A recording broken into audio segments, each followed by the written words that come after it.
All right, hello everyone. My name is Shannon Kennedy, and I am the community manager of the Fluent in 3 Months Add1Challenge. Today, I have a very special guest with me. So why don't you go ahead and introduce yourself? Tell us your name, what language you studied, and a little bit about why you chose it. Hello, everyone. My name is Randal. I'm currently living in Bangkok, and I chose Thai this time because I knew a couple months ago that I just got a new job and I was moving to Bangkok from Laos. And what drew you to the Add1Challenge? Uh, I had been I had been frustrated with learning Lao, and because it was very difficult to find some teachers who were adequate. So I started searching online to see what was available. I never thought to go online for as a resource. And then I started seeing this community out there, and Benny and the Add1Challenge just was very dominant in that subject. So I just started his blog, and everything started popping up, and the Add1Challenge came up. I love to challenge myself on my own, and I thought this was a good opportunity to do a challenge with a community. So when you started the challenge, what were your initial plans? What did you think you would be doing to study the language? Very clueless at first. I had the misunderstanding that I thought there would be materials that would come with the challenge, but I learned very quickly a few days before that we actually, you develop your own study habits and seek out your own resources. And I had fortunately already made contact with a tutor, Thai tutor, and we planned. It was great timing that we just started lessons the week that the challenge started, and she became tutoring with her became the fundamental aspect of my training. And what was your weekly study commitment? How many days per week did you study and how many minutes? Because I was working full time which is more than normal hours, I wasn't sure at first, but I had committed to 45 minutes, 6 days a week, I believe, because I had already just become very determined to learn Thai because I wasn't learning Lao very easily, mostly because of the resource issue. Yeah. And you said you were working full time while doing the challenge. So when did you fit your studies in? Like what time of day, and how did you make your 45 minutes work as you were doing the challenge? It ended up actually being quite easy. It was an evolution of working out what was what I liked, what resources. There's a lot of resources for Thai. So it was an evolution of I was initially overwhelmed with how many things were out there. And it was an evolution of working out what might work better at certain times of the day. So I was doing well over an hour a day. Uh, I had, I had, I had determined what worked well early in the morning, and then what I could do during lunch hour, for example. And then my heaviest study times were usually in the evening. So currently, basically, my commute to work would be listening to audio. Pimsleur was what uh, seemed to be the easiest because it was an audio recording. They're very short excerpts, and it had me actually speaking, not just working something through my mind. I would actually have to verbalize what they would be saying on the audio.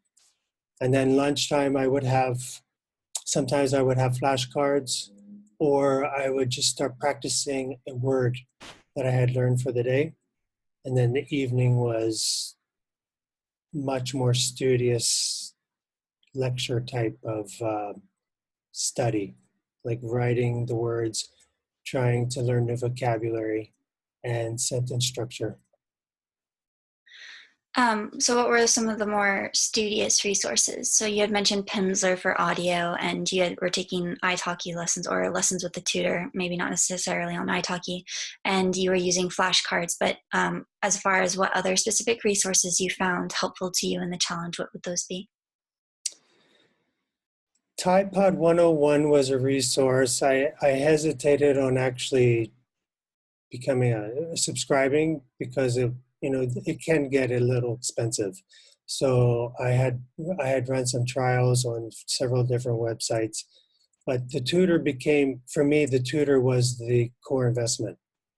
And then I purchased the Pimsleur, and then I purchased a few books. So I knew toward the end of the challenge, initially I wanted to speak. That was the whole purpose of the challenge. And then toward the end of the challenge, I started adding in the reading and writing aspect of Thai. If I had done reading and writing of the Thai language in the beginning, that I would have progressed as much as I did speaking. So it was mostly review of the tutor notes, because that was enough to to demand, because Thai is quite difficult language, especially for someone who's a bit tone deaf. Thai is very tonal, so it required it was more demanding than any other language I've tried before. I'm glad you mentioned that because I was going to ask you about how you handled the writing system. So you waited until the end of the challenge to start really working on it. Right. Yeah. I just knew that I would not get to the point of speaking by the end of 3 months if I was working on writing. So yeah, I only started it 2 weeks before the end of the challenge. Okay. Let's talk a little bit about the videos. So tell me about how you approached making the videos, what your feelings were, going into making them, and what your feelings were after you had made them. Can you talk a little bit about that?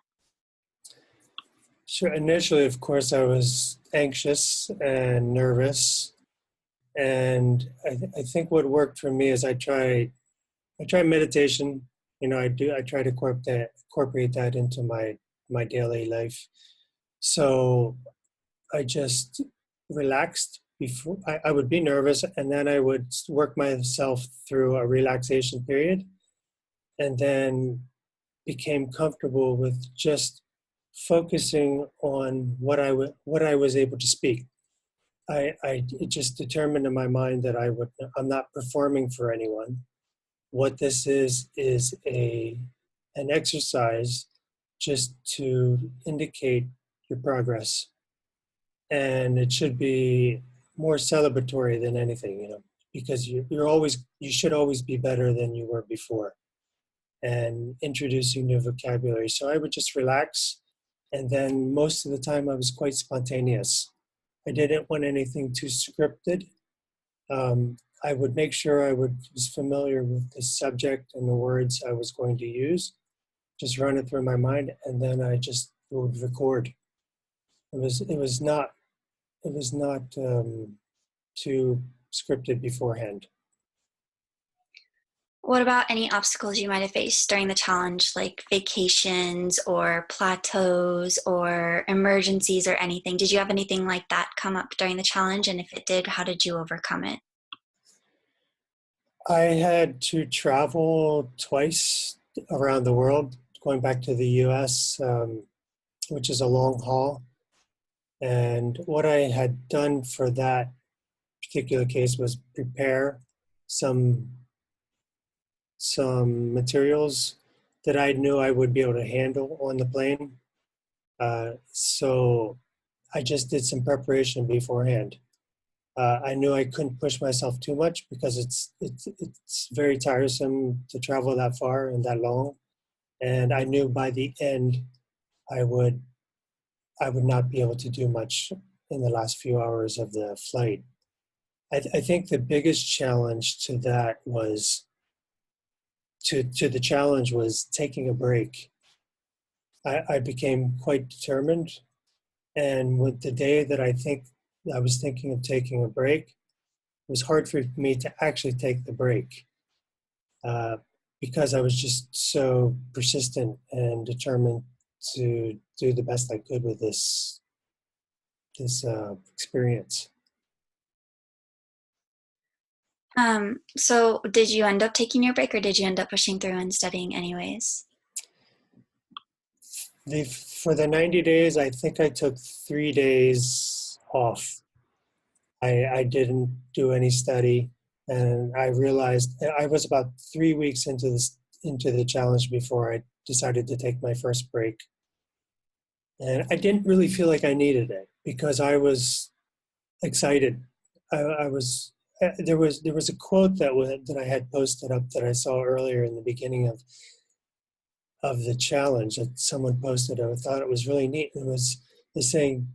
It said, "Do enough to make you excited to do more tomorrow. Just do enough to make you feel excited about learning more tomorrow." Because really, you can't. There's you can't overwhelm yourself. You can't exhaust yourself with it. It's really putting drops of water into a bucket with this process, especially if you're not doing it full time. If you have work and you have family and you have other demands, it's very difficult to do it any faster and just in small increments. Yeah. So let's talk about your 90-day video. How did you feel going into your video? Like, what did you expect? Were you worried about making it to the 15 minutes? Were you confident that you were going to make it to the 15 minutes? How did it go? Yes, I was concerned. This was the big one, and I had been frustrated with myself the whole process because this has been very difficult language for me. Um, but what I did was, I would go through my head. I would practice verbally. I was using a few italki teachers to to to speak more frequently, and I just I let the teacher know beforehand. This is this is this is roughly my vocabulary levels. These are the subject that I can speak about. If we can keep the conversation around this particular subject, that I would stand a better chance at reaching 15 minutes. So just Because out it, of, oh, sorry, go ahead. because conversations can go off into different directions, and you're not really prepared with the vocabulary. Mm, yeah, And to no, go from that's true. 0 to 15 minutes within 90 days, you need to focus. I agree. So what were some of these specific categories that you were working on during the challenge that you felt comfortable discussing during your 90-day video? Uh, some of the some of these subjects were, what do I do on my free time? Interactions I would have with people in the street. What would it be involved with food? Taking a taxi. What are my daily routines? That was a big part of the conversation. What do I do on a daily basis, especially on the weekend? And then I believe some of it was around, what would a work day be for me? What do I do for a living?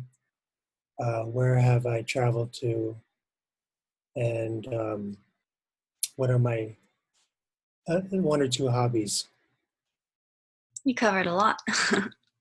Yeah, it was, but it was superficial, touching on different things there. So what would you say your biggest takeaway was from the Add1Challenge? The biggest takeaway for me would have been, it was because learning a language can be so overwhelming. You want to learn a lot.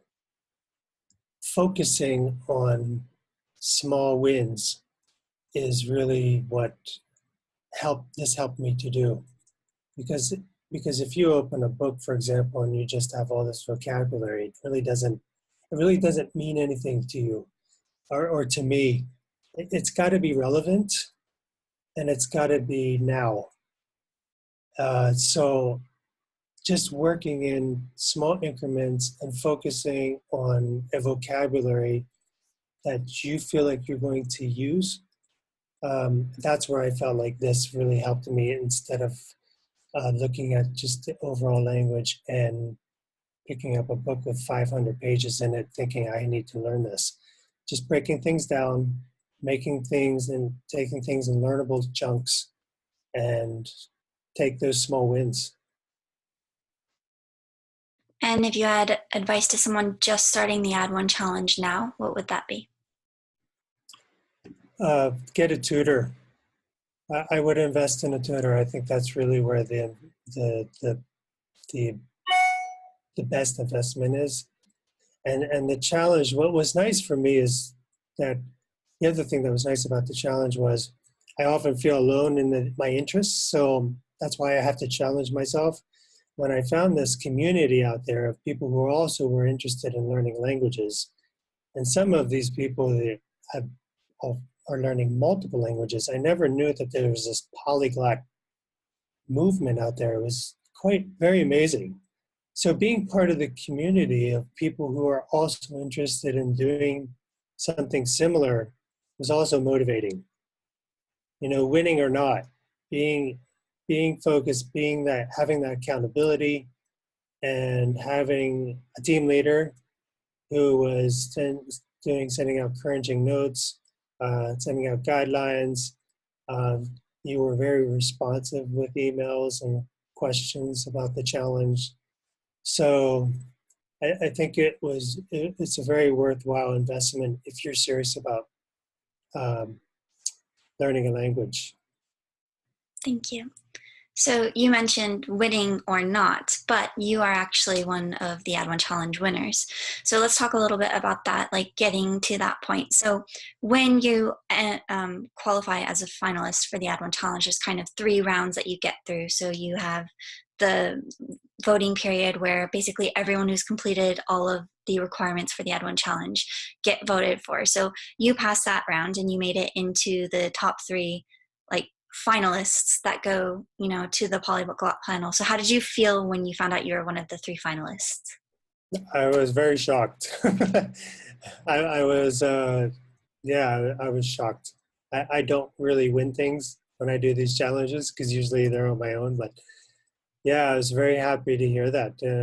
Because I saw there was people who were committed. I mean, they were putting in the time, they were putting in the videos, and I was very impressed with their advancements. And I didn't feel like I was advancing like that.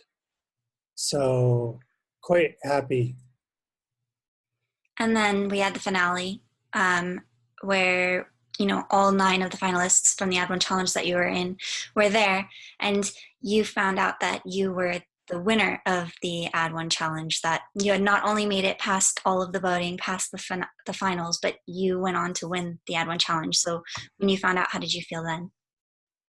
Oh, even happier. I just still couldn't. I couldn't believe I was in the final 3. It was. I was excited. I told my tutors, and it just helped me to keep doing what I'm doing, because apparently someone saw some progress, even though I'm hard on myself, so I didn't really see it. Mm. Yeah, But no, there was definitely a lot of progress. You did really amazing with your challenge. thank you. All right. Is there anything else that you think you'd like to add? Nothing other than I think if you're going to work a language or learn a language, pick something and find out what works for you. And the challenge is a great place to start to get the motivation and keep the motivation with accountability. All right. Well, thank you so much for your time and for taking a minute to talk with me today. And thank you so much for taking part in the Add1 Challenge, and congrats on all your hard work. Thank you, Shannon. Thank you, Benny.